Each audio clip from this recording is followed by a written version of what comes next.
kamano. Machiegni ahinya nitiere romo ma bende koro miyo waluongi kae, romo no mar COMESA.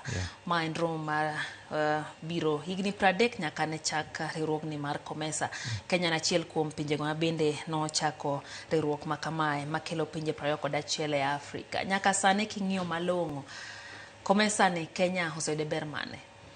Erokamano kuom penjo wach COMESA, but wachake mabor. Ohala mawuoyeni en ohala between countries, not a piny achiel. Chakre piny mangima, nitie gimoro World Trade Organization momako pinje tetete. Koro World Trade Organization no nyiso kaka uso gik moko kadhi e piny moro, nitie customs duties michulo e border. Nitie kata services kato dhi kamoro ti immigration. Koro pinje East Africa ka moko dwan East Africa Community motingo 7 countries, ai koro COMESA gin 21. Koro joge teoriore e moro mag itimo ohala maber e kindgi. Ok ohala me e piny, ohala mag gik mokadho oko. Kuom ranyisi, kin rech, kaka Kisumo rech, kata oduma, okadho border. Koro kodhi e border nitie gik moko kaka customs, nitie chulo pesa, nitie immigration, nitie police donje, gik mang'eny donjo, mane e ohala mowacho ka e COMESA. Koro COMESA en common agreement for 21 countries moriwore on that arrangement. Koro giriwore in the sense that ka gimoko wuok e piny moro dhi e moro, to koro border issues ok bed matek kaka nyalo betie. Lakini Europe gin mar EU.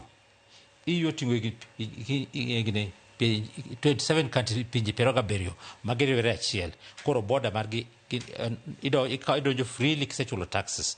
Koro Kenya be wan mar EAC to wan mar COMESA.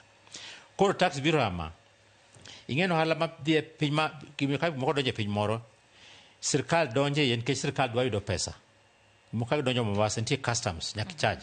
Koro customs en yo ma sirkal yudogo pesa. Koro ohala ni duong' ni sirkal nikech giyudo pesa.